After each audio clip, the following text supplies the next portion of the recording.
Hello everybody, this is the Mighty Glue Stick. My name is AJ and this is a monster video covering the Aboleth. Now the Aboleth is a good starting point when you're talking about the Far Realm and how the Far Realm came to be. Now those of you who have watched my video on the Mind Flayer will know that Gary Gygax has a great love of H.P. Lovecraft's Cthulhu mythos, and the Far Realm in D&D is basically Cthulhuism. That very idea of elder gods and entities from the cosmos who have horrific motives, and for entities and civilizations that predate anything that is written, having a part in the overall world of your fantasy. So Aboleths have an interesting story. First of all, let's cover them as monsters, right? They are fearsome, and anybody who knows anything about Aboleth, if they discover that they're facing them in this situation, have a right to fear for the existence of their characters. So the first thing that most people will have some understanding of is that Aboleths are aberrations. They are not, they are otherworldly. So they don't follow the usual physics of normal mortal creatures. What most people don't realize is that Aboleth is a representation of the first beings ever to exist in a living form in the universe of Dungeons and Dragons.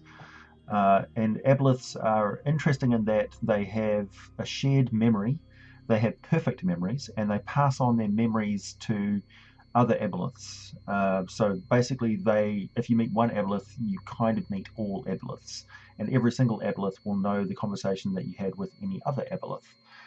So you are talking about a gestalt, or a group shared consciousness that goes back for millennia, that predates any civilization on the world, including the giants, that predates the existence of gods and religion, that predates the war between the proto-gods and the primordials, and goes back to the very origin of gods themselves in the material universe.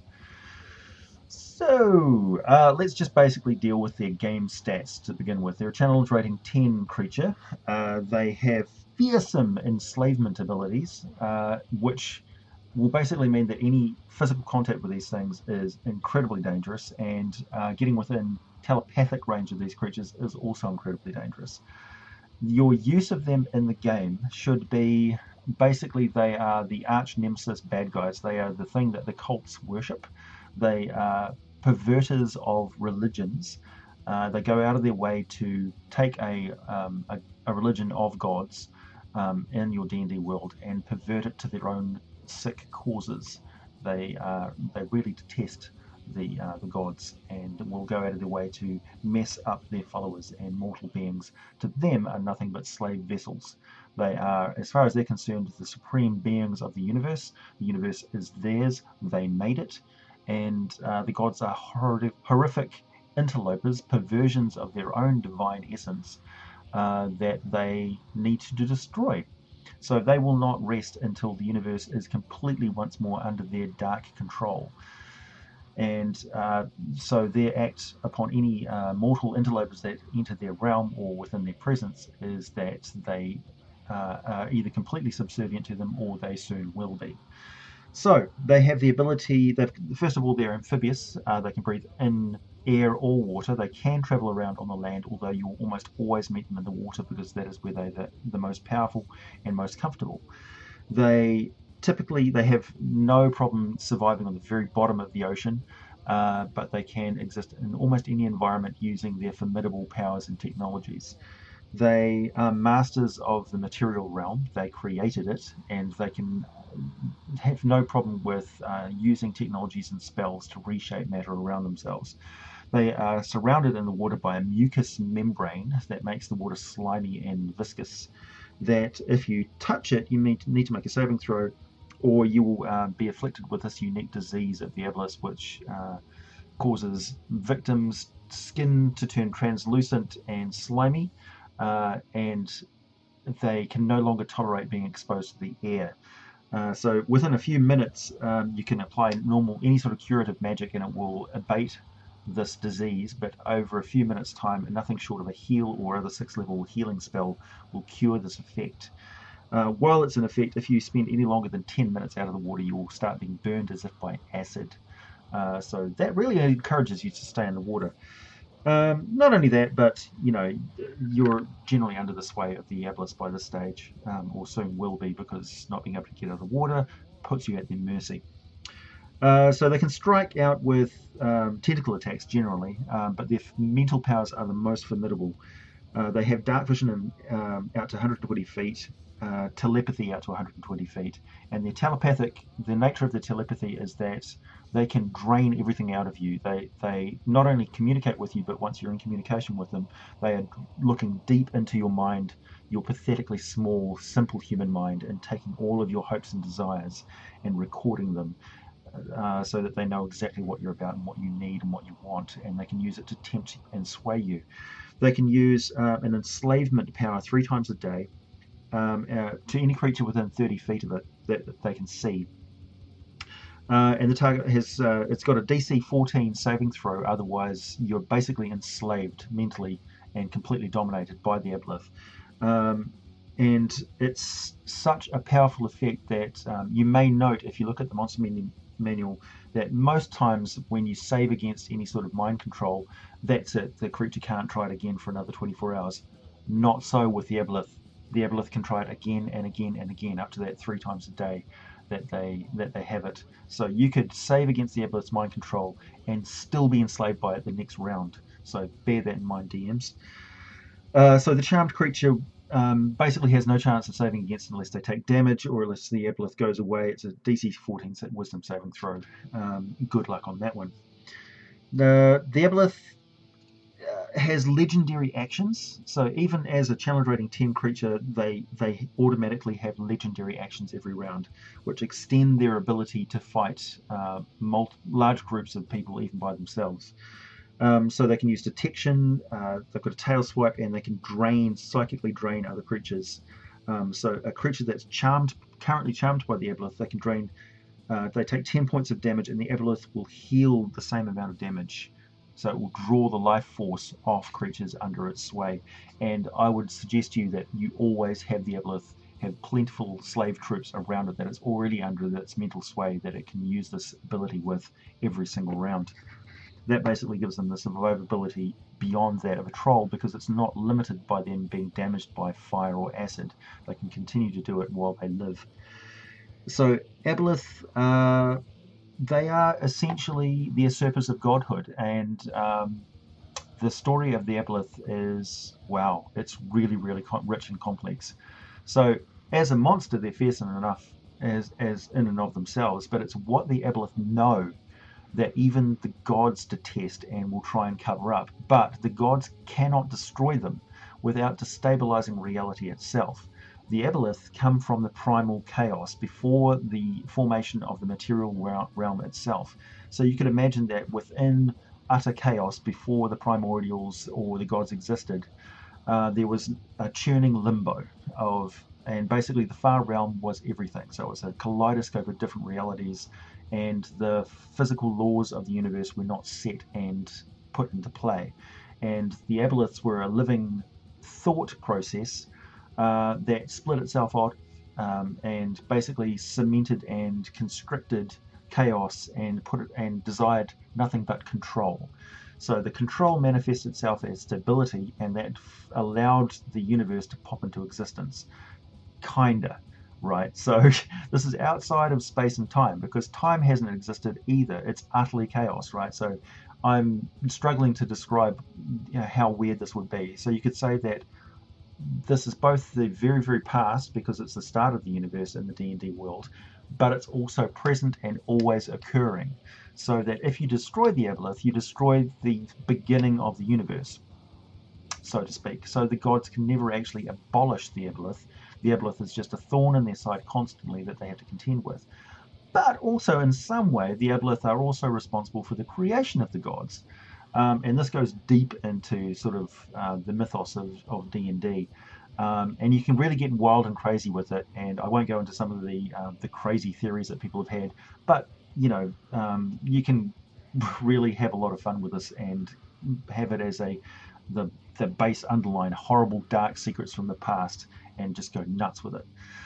So in one account that I read, basically the Kotor, which are these crazy amphibian creatures, were one of the original servitor races that the Aboleth created, because they had difficulty bringing their mental mass into the material universe in physical form without being corrupted by the chaos. So basically, they hadn't got immortality down pat yet, and they didn't like the experience of dying. So it wasn't until they figured out how to make the vessels to contain themselves, which is the amphibious fish-like bodies that you see, that they actually manifested themselves physically in the material realm. But they had already created servitor races like the Scum and the Kotor to create reality and order the universe as they saw fit. So you can imagine the very first life that existed in the universe being proto-planets, still in a churning maelstrom of meteor showers and things like that, influxes of dust storms and raging seas and torrents and darkness and cold and primal sort of forces, and things being generally unstable, and the Aboleth existing in proto seas swamped with slimy remnants of their birth through from the far realm, where seething biomass blurted out through them in the birth pangs that created life on countless worlds throughout the universe, where creatures, proto-creatures, slimes and oozes and insectoid things, and generally sort of abhorrent things that you experience today as the aberrations in the universe, popped into existence, and that incursion into the mortal realm was normal, and it was the starting point of life across countless realms within the prime material plane. Not only that, but it was happening across multiple different dimensions at the same time, because the Aboleth were in the beginning stages of separating the prime material out from other dimensions and creating dimensional barriers, which is a huge concept when you think about it. They're engineering life across the entire multiverse. And then basically it was a golden age for the Aboleth. They existed across countless worlds. Their empire spanned the entire world. Everything was under their control, and they spent their time basically engaged in mental games and exercises, dreaming up new life forms and experimenting with all the variation that their powers gave them and manipulating reality. And they created colossal cities of coral reefs, flooded ancient monoliths continents wide, and formed the foundation stones of any sort of ruins that you might find, which now are indistinguishable from natural edifices on the prime material plane worlds. And it's been so long, of course, that they've just become the bedrock of continents themselves. And nobody ever finds any intact original Aboleth cities unless the Aboleth are still there. Now, the Aboleth in D&D are immortal. There's nothing that will kill them of natural causes. It is only the mortal races hunting them down and killing them generally that puts an end to their horrid existence. And they resent the gods hugely. They've kind of created proto-gods by mistake, by accident. Their servitor races took god flesh, the original sort of stuff that the Aboleths were formed out of, and accidentally sort of madly created a replicant of what the best approximation they could to the original vessels of the Aboleths. And this proto-flesh had basically had a will of its own, separate. It was the first mentality that was entirely separate from the Aboleths, apart from some of the Aboleth sort of ghosts, which went on to become the first primordial spirits traveling through the purely elemental planes and becoming the first primordials. So it's an epic sort of tale, and you can really go deep into it with Aboleths and describe the Lovecraftian Old One horror of them. They really are the sort of Cthulhu of D&D. And I would suggest that you read up large on all that sort of stuff. I mean, they have regional effects, much like ancient dragons and things. Every single Aboleth is a major force. It's something that bends and warps reality around itself, because that's what they do. That's what they originally entered into the material realm to do, was to create it and shape it to their will. And that is what they are. They are beings of ultimate will and knowledge.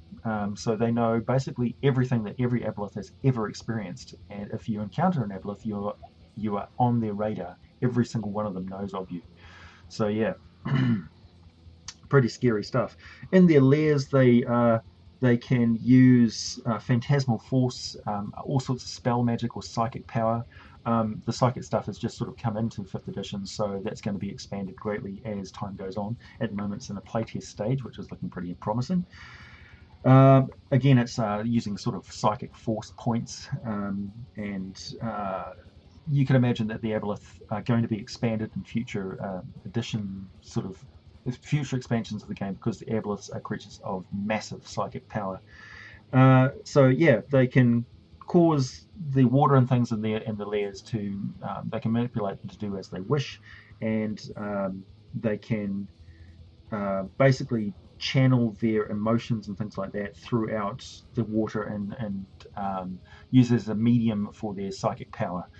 So you are really at the mercy of their mood and emotions, and they can attack you on multiple fronts, both magically, physically, and psychically.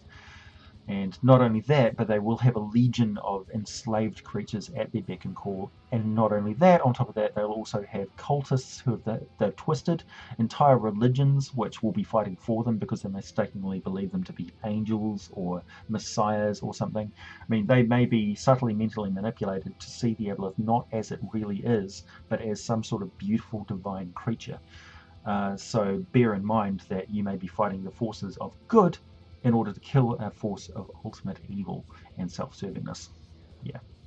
So yeah, Aboleths, good start to the Far Realm stuff, and the next video that I do will be covering Beholders. Yeah, so look forward to that. Look, a dwarven door. What's Elvish for friend? Well, I hardly see how that matters. It's a dwarvish door. Hey man, guys, look, it's open.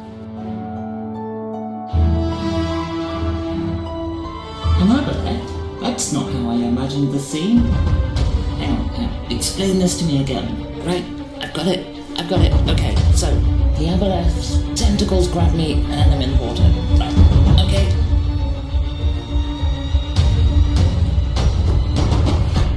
Wait. How are you breathing? Oh, I've got a bottle of air, look. And I've got a bauble of water breathing.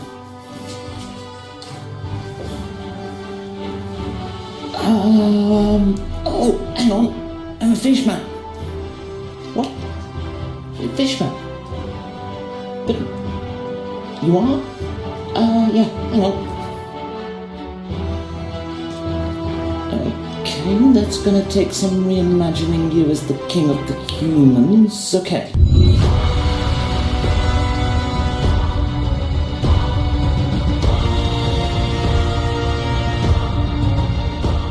Wait, I've got another question. Why didn't we see a flump? Nobody makes a model for a flump.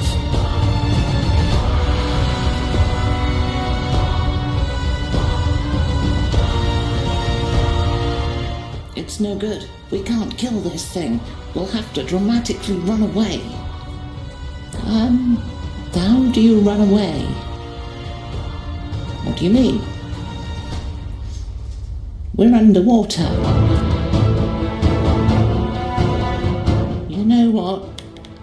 I prefer this how you imagined it.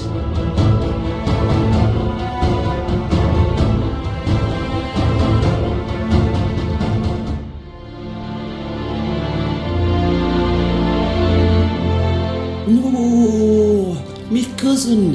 Why? Oh, by the way, he used to keep a bucket on the well. Try not to knock it in. Oh, okay.